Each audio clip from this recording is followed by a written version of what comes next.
보면 볼수록 또 살면 살수록 사람은 참 대단하다라는 생각이 듭니다. 이렇게 하다가는 죽을 수도 있겠다 싶은데도 죽지 않고요. 이렇게 하다가는 다 멸망해 버리겠다라는 생각이 드는데도 전혀 멸망하지 않고 멀쩡하게 살아가죠. 제가 아는 한 굉장히 똑똑한 어른이 계시는데요. 그분은 굳이 절약을 왜 하냐 주의입니다. 절약을 뭐하러 하냐 주의.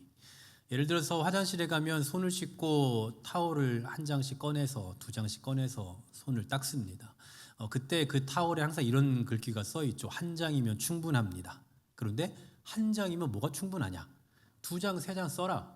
그거 한 장, 두 장 더 쓴다고 뭐 자원이 고갈되거나 그렇다고 해서 나라가 뭐 세상이 멸망하지 않는다. 그냥 마음껏 써라. 에어컨 여름에 더우면 빵빵하게 틀어라. 그냥 세게 틀어라.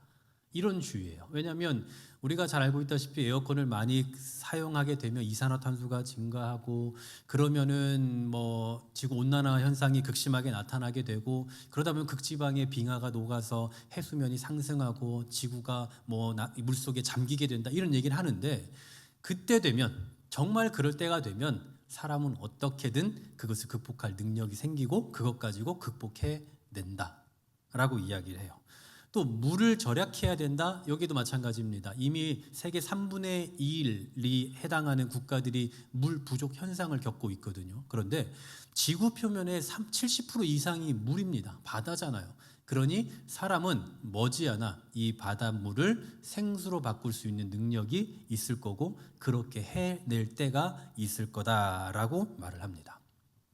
그만큼 인류는 지금까지 수많은 위기를 겪어왔지만 그 어려움들을 어떻게든 겪어왔고 지금까지 버텨왔다 이 얘기예요. 생각해보면 그렇습니다. 하나같이 일리가 있는 말들이에요. 우리는 지금 수많은 사회적인 문제, 자연의 문제, 인류의 문제들을 겪고 있는 중이고 또 거기에 대한 경각심들을 다 가지고 있습니다. 하지만 과거에는 지금 우리가 가지고 있는 이런 문제들에 대한 인식이 아닌 다른 인식들을 가지고 있겠죠. 여러분 오늘날에는 미세먼지에 대한 이야기하지만 여러분 어린 시절에 미세먼지 얘기 들어본 적 있으십니까? 그때는 그런 문제들이 전혀 없었잖아요. 지금 우린 또 다른 문제의식을 가지고 거기에 대한 경각심을 가지고 살아가지만 이전에는 그 외에 다른 문제들을 가지고 있었다라는 겁니다. 그런데 그것들을 다 극복해냈고 그리고 지금 우리가 존재한다라는 거죠. 그러니 지금 우리가 갖고 있는 이 문제들도 언젠가는 다 극복해낼 거고 이후의 세대들은 또 다른 문제의식을 가지고 경각심 가지고 그것을 극복해내며 살아갈 것이다 라는 그런 이야기입니다. 여러분 어떠십니까? 공감이 좀 되십니까? 네, 저는 일부는 공감되고 일부는 말이 안 된다고 생각을 하는 사람입니다. 공감하는 것 중에 하나는 정말 사람은 대단한 게 맞는 것 같아요. 정말 사람은 위기를 잘 극복해내는 능력도 있고 어려움을 잘 풀어낼 수 있는 정말 말도 안 되는 그런 능력들도 가지고 있다라는 거죠. 하지만 성경은요, 한결같이 사람의 대단함을 부정합니다. 물론 하나님께서 만드신 소중한 인생, 소중한 생명은 정말 대단하다, 위대하다라고 볼 수 있겠지만 사람이 갖고 있는 그 능력은 언제나 제한적이고 언제나 한계 안에 갇혀 살아가고 있다라는 거죠. 그리고 이렇게 사람이 평가절하하게 된 그러한 근본적인 원인을 제공한 게 누구냐면 바로 아담과 하와입니다. 그들이 범죄한 이후부터예요. 인류 최초의 조상이라 할 수 있는 그들이 하나님 앞에 범죄하게 된 이상 그 이후에 태어나는 모든 인생들은 다 죄 가운데 갇혀 살아갈 수밖에 없는, 그래서 언제나 능력이 있다고 말하지만 사실은 한계 안에 갇혀 살아가게 된다라는 거죠. 다시 말해서 사람은 우리 스스로를 대단하다, 능력이 있다라고 여기지만 인간의 시작과 인간의 과정을 보여주고 있는 성경은 우리 인간을 그리 대단하다라고 말하지 않는다라는 얘기입니다. 오늘 베드로 역시 마찬가지입니다. 오늘 베드로도 우리 인간의 한계와 무지함에 대해서 가르쳐 줍니다. 오늘 우리가 읽은 18절 말씀에 이렇게 말씀합니다. 너희가 알거니와 너희 조상이 물려준 헛된 행실에서 대속함을 받은 것은 은이나 금같이 없어질 것으로 된 것이 아니요. 자, 너희 조상이 물려준 헛된 행실을 말합니다. 여러분 헛되다라는 말이 뭡니까? 공허하다, 속이 텅 비었다 이 얘기예요. 세상 쓸모없는, 쓸데없는 것이다 라는 말이거든요. 이 헛되다라는 단어가 성경에 여러 번 등장하는데 그 중에 하나 대표적으로 사도행전 14장에 등장합니다. 사도 바울이 루스드라에서 가서 나면서부터 안진뱅이 된, 한 번도 걸어본 적이 없는 어떤 한 사람을 낫게 해요. 그 병을 낫게 합니다. 그 모습을 본 사람들이 뭐라고 평가하냐면 신들이 사람의 모습으로 나타났다라고 말해요. 바울과 그의 동행하는 동역자들을 보면서 저들은 사람이 아니다, 신이다 라고 하면서 그들에게 제사를 드리려고 준비를 하고 있습니다. 그때 사도 바울이 옷을 찢으면서 그 무리에게 다가와서 하는 얘기, 바로 15절 말씀이에요. 우리 같이 한번 읽어볼까요? 시작. 이르되 여러분이여 어찌하여 이러한 일을 하느냐? 우리도 여러분과 같은 성정을 가진 사람이라. 여러분에게 복음을 전하는 것은 이런 헛된 일을 버리고 천지와 바다와 그 가운데 만물을 지으시고 살아계신 하나님께로 돌아오게 함이라. 아멘. 지금 사도 바울과 그 동행하는 동역자들에게 숭배하려 하는 자들의 모습을 지금 뭐라고 표현을 합니까? 헛된 일, 이 헛된 일을 좀 버려라. 사람을 신으로 섬기는 행위, 우상을 섬기는 그 행위를 헛된 일이라고 표현하고 있는 겁니다. 여러분, 실제로 우상을 섬기는 사람들을 잘 보십시오. 실제로 존재하는 신을 섬기는 것이 아니라 그게 있기를 바라는 심정으로 섬기고 있습니다. 여러분, 제사도 보세요. 제사를 드리면 죽은 조상이 와서 이것을 드신다 이런 말을 하는데 여러분 정말 그렇습니까? 아니죠. 그런데도 사람들은 어떤 생각을 하냐면 이것을 먹어주시기를 바라는 심정으로 제사를 드리는 거예요. 그런데 먹어주시기를 바라는 심정으로 제사를 드리더니 이것이 급기야는 어디까지 갔느냐? 이제 제사 안 드리면 조상이 노한답니다. 아니, 언제 죽은 조상이 와서 너 먹을 거 차려놔, 나 이거 안 차려놓으면 나 화난다, 이거 언제 누가 얘기했습니까? 아무도 얘기한 적이 없어요. 그냥 기대하는 마음으로 시작했을 뿐인데 이제 그거 안 하면 큰일 난다라고 말하는 거죠. 이처럼 우상 숭배라는 건 정말 세상 쓸데없는 짓이다, 쓸모없는 짓이다 라는 의미에서 헛된 행실이다라고 표현을 하고 있는 거죠. 그런데 여러분, 이런 헛된 행실 누구로부터 물려받았습니까? 베드로는 뭐라고 얘기하느냐? 너희 조상이래요. 너희 조상. 사람은 누구나 앞선 사람의 영향을 받죠. 세상에서는 우리 조상들 아니면 어른들 아니면 부모의 영향을 받습니다. 교회에서 우리 다음 세대는 교회의 어른들, 장로님들, 권사님들, 집사님들의 모습을 보면서 신앙을 배워가죠. 이처럼 전통, 가치관, 삶의 방식 이런 것들은 우리 앞서 존재한 조상이나 어른이나 선배들에게 배우게 되어 있어요. 그리고 사람들은 이런 전통을 그냥 단순히 배우는 것을 넘어서 존중합니다. 대단하다. 저걸 전통을 지켜야 돼.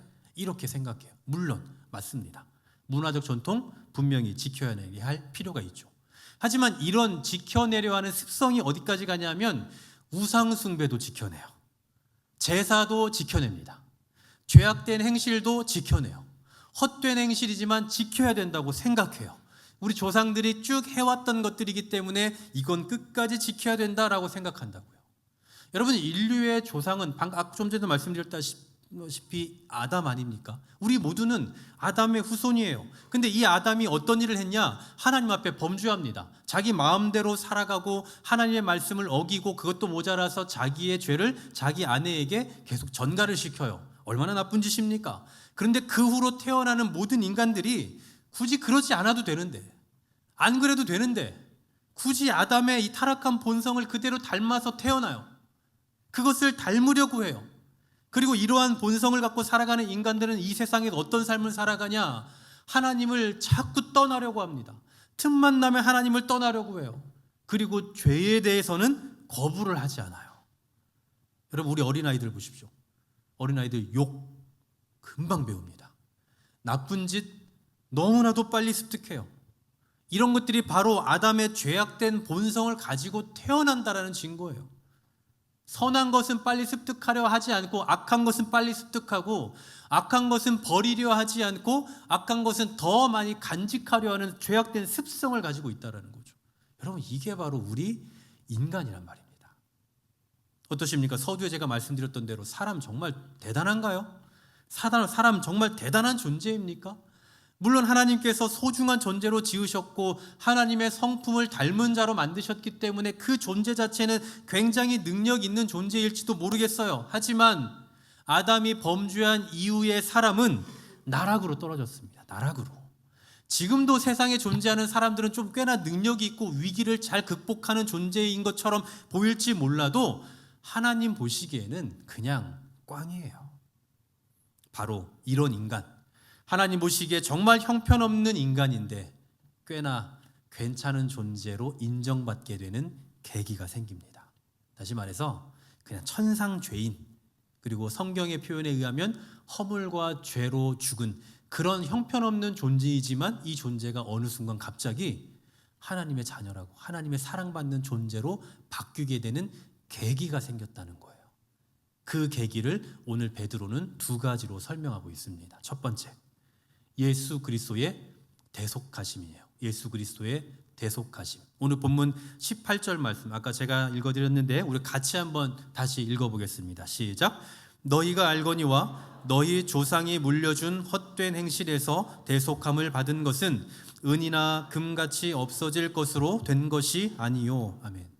우리 조상이 물려준 헛된 행실 가운데서 무엇을 해주셨다라고 말합니까? 대속함을 받았다라고 말해요. 대속함. 당시 헬레니즘 사회에서 이 대속이라는 표현은 노예시장에서 쓰는 단어입니다. 노예시장. 노예시장에 가서 돈을 주고 노예를 사는 행위, 이것을 값으로 주고 산다라는 의미에서 대속이라는 표현을 하거든요.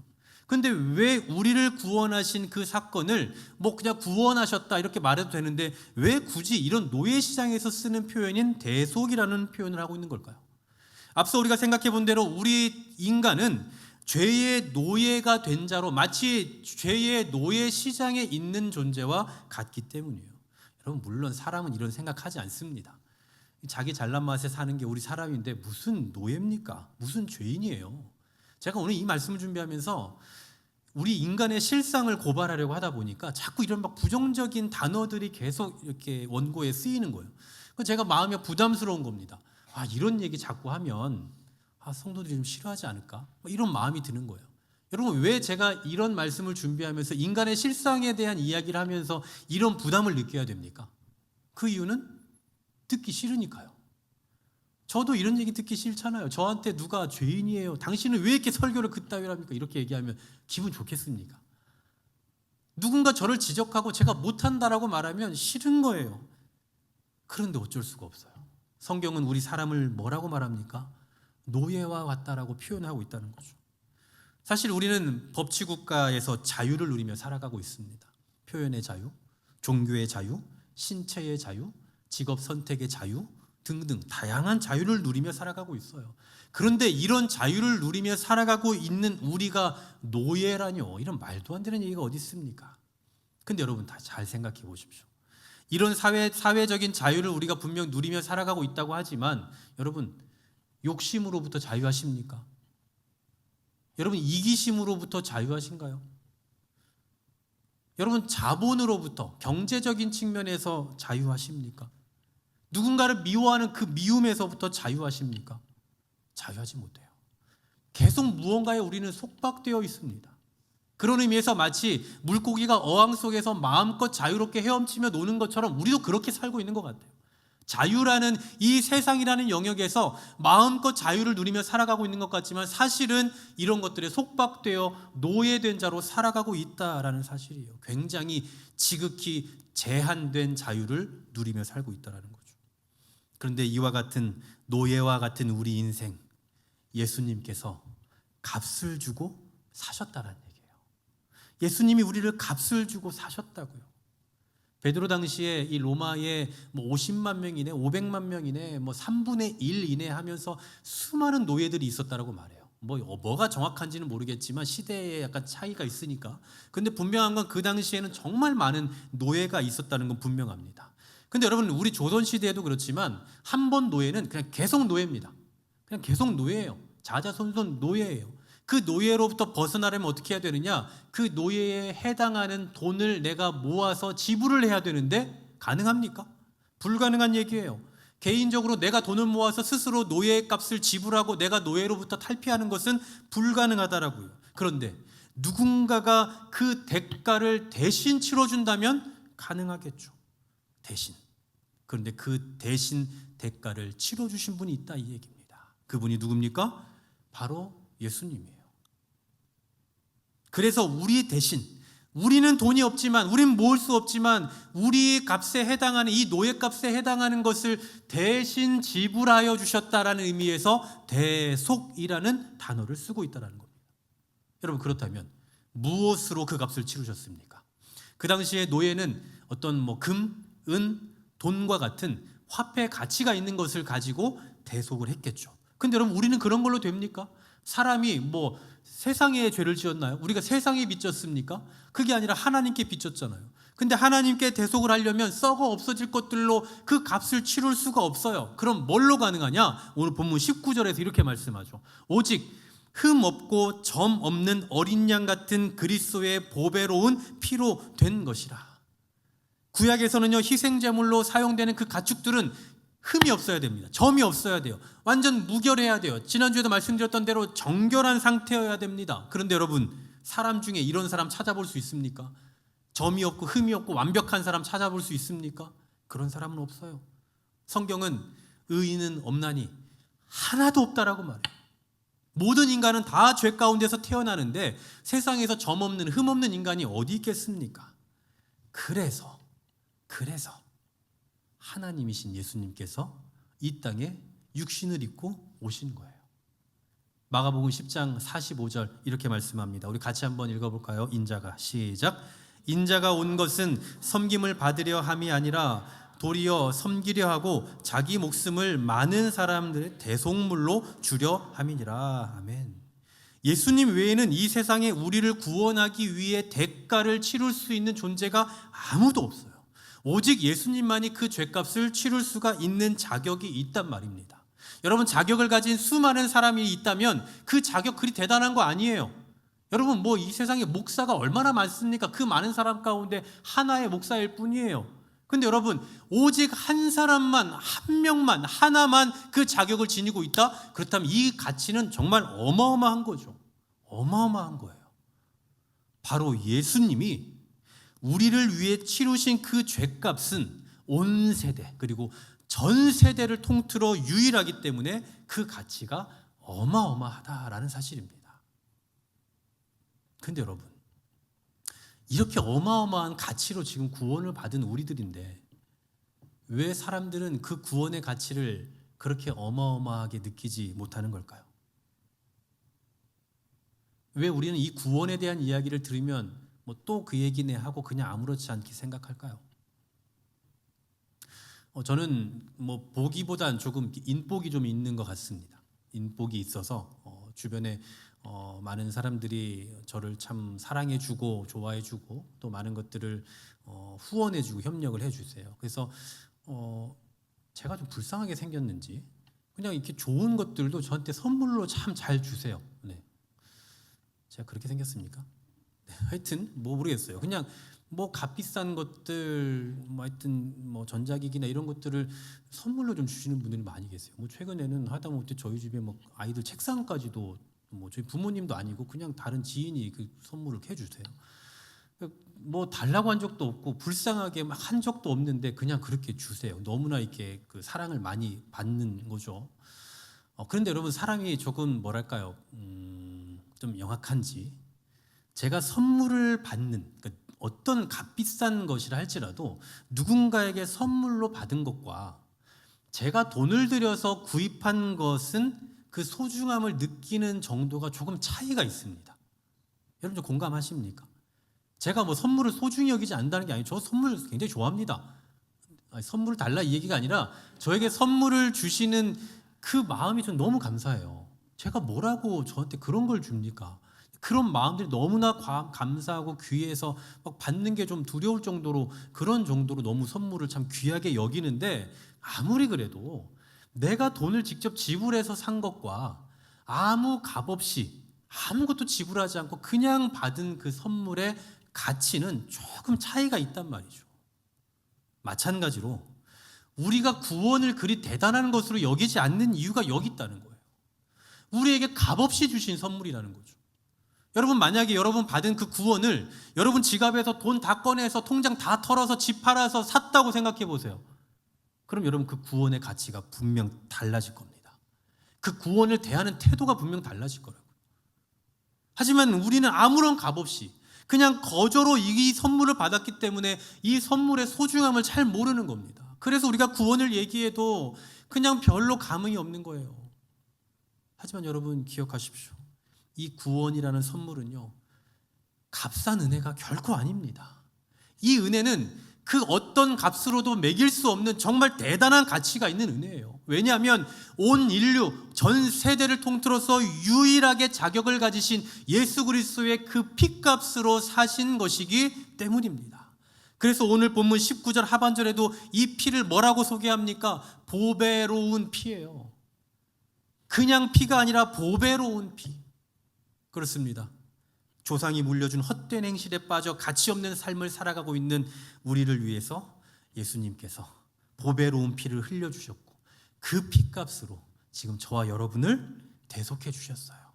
이로써 세상에서 노예로 살아갈 수밖에 없는 정말 비참한 인생이 구원의 은혜를 누리는 존귀한 존재가 될 수 있었다는 사실 믿으시기를 간절히 소망합니다. 저와 여러분이 누리고 있는 이 구원은요, 결코 싸구려 아닙니다.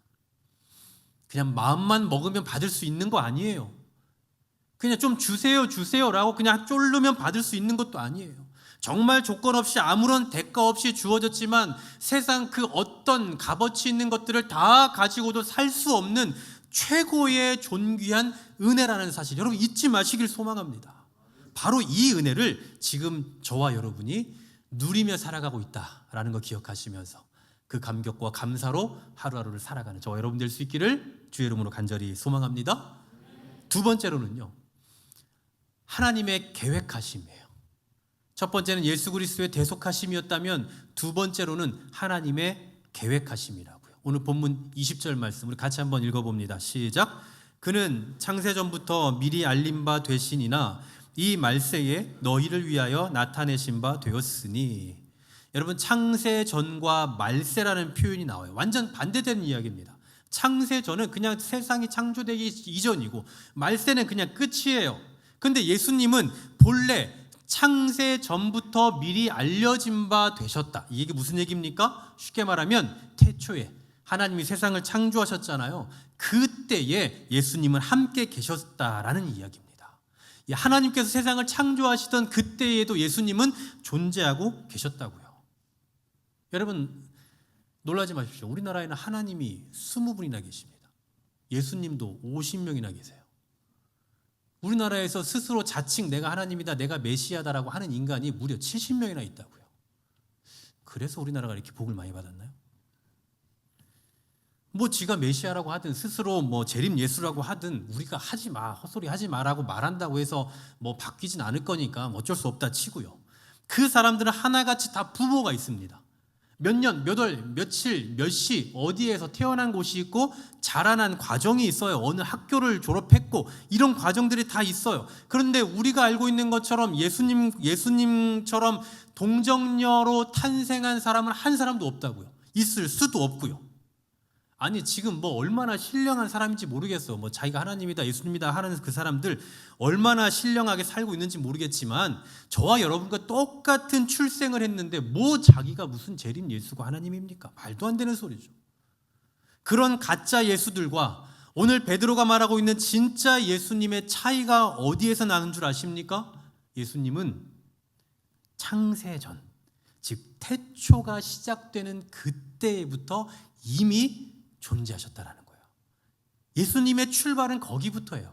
근데 우리가 알고 있는 스스로 자기 자칭 하나님이다라고 하는 그 인간들은 이 세상에서 그 생애가 출발하죠. 그러니까 쉽게 말하면 저랑 몇 살 차이도 안 나는데, 저랑 태어난 연수도 몇 살 차이 안 나는데 뭐 무슨 뭐 자기는 예수고 메시아고 이런 말도 안 되는 소리 하냐고요. 적어도 태초부터 생애가 시작되고 아담도 좀 만나보고 그리고 하나님과 좀 지구도 우주도 한번 만들어 보시고 뭐 이런 정도는 돼야 메시아 대열에 끼는 거 아니겠냐 이 얘기입니다. 성경에서는 예수님이 이 신약 시대, 즉 마리아가 출산을 한 그 이후부터 시작을 하지만 사실은 창세 전에 우리가 알고 있는 창세기 1장 그 이전부터 영원 전부터 계셨다라는 사실입니다. 다시 말하면 아담이 창조될 때도, 그리고 아담이 범죄할 때도, 그리고 아담이 범죄한 이후에 하나님께서 은혜 언약을 맺으셨던 그때에도 예수님은 함께 계셨다라는 사실입니다. 이 땅에서 예수님께서 2000년 전에 태어나서 자라던 중에 어느 날 갑자기 하나님이 너는 이제 메시아다 해서 부름받아서 시작하신 게 아니라고요.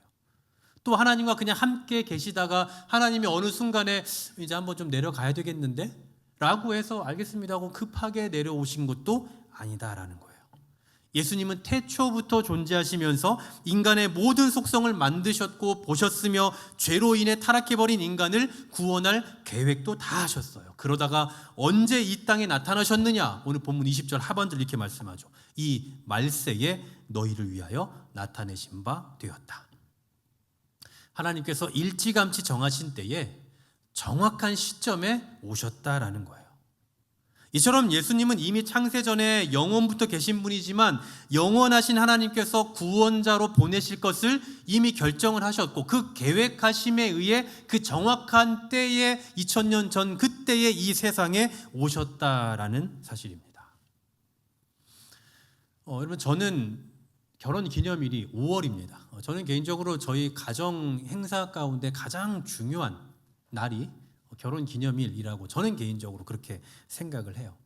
근데 저는 뭐 성격상 선물을 잘 준비하고 뭐 꽃을 주고 뭐 이런 성격이 아니다 보니 잘 준비할 줄도 모르고 또 뭐 그런 쪽엔 센스가 좀 없어서 제가 어떻게 이 결혼 기념일을 욕먹지 않고 잘 보낼 수 있을까 생각한 것 중에 하나가 이 얘기하면 우리 아마 여자분들은 욕을 하실 수도 있는데 5월 셋째 주는 교회마다 대부분 스승의 주일로 지키죠. 네, 스승의 주일은 뭐 저는 언제나 이제 스승 취급 대우를 받으니까 뭐 선물도 교회에서 뭐 해주시고 뭐 또 꽃도 이렇게 주세요. 근데 저는 뭐 꽃을 좋아하지도 않고 꽃을 어떻게 해야 될지 모르니까 그 꽃을 딱 가지고 있다가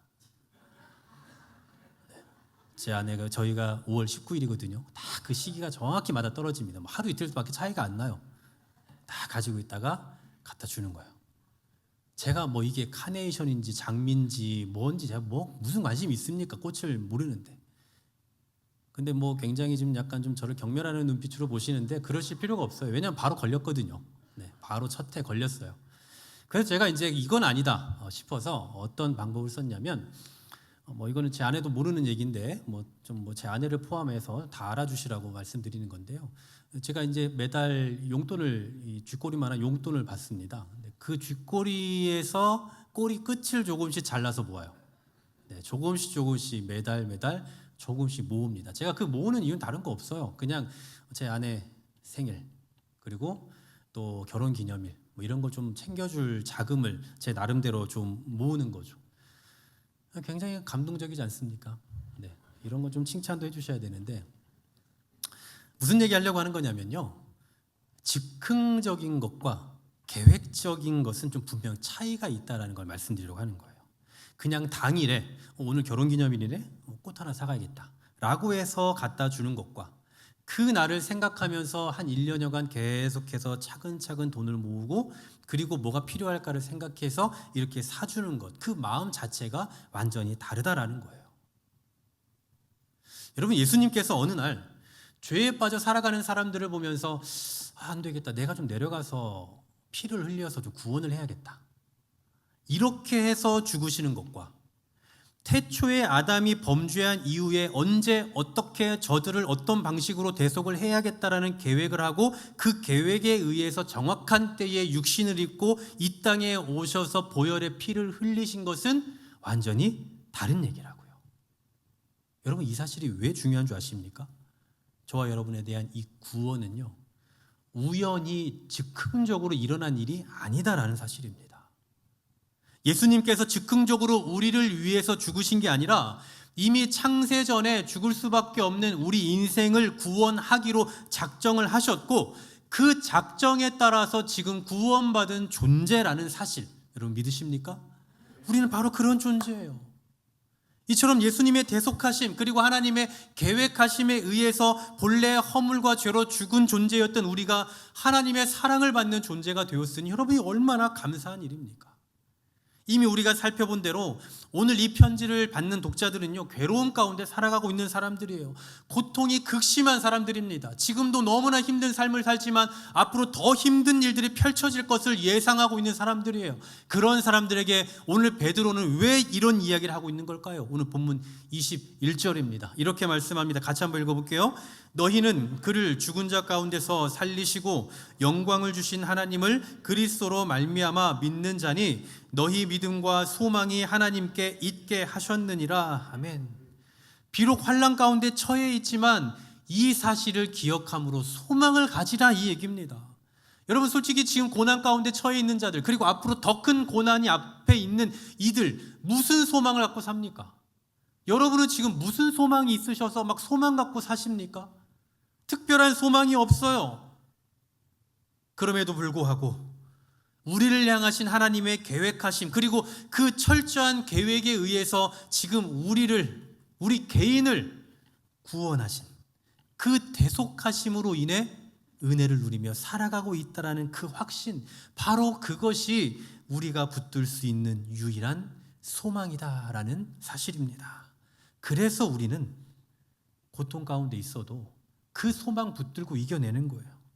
그 소망 때문에 연약함 중에서도 견뎌낼 수 있는 겁니다. 여러분, 요한일서 5장 4절에서 이런 말씀을 합니다.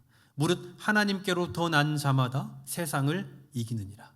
세상을 이기는 승리는 이것이니 우리의 믿음이니라. 여러분, 하나님께로부터 난 자들은요, 반드시 승리한답니다. 신앙인들이 세상을 이기는 승리는요, 다른 게 없대요. 오직 우리의 믿음뿐입니다. 무엇에 대한 믿음입니까? 하나님의 계획하심에 의해, 그 철저한 계획하심에 의해 예수 그리스도의 대속하심을 입고 지금 오늘 이 순간도 구원받은 자로 살아가고 있다는 그 사실, 바로 이것에 대한 믿음을 가지고 살아갈 때에 세상의 어떤 환경 가운데 처해도 승리하는 삶을 살아가게 된다라는 사실이에요.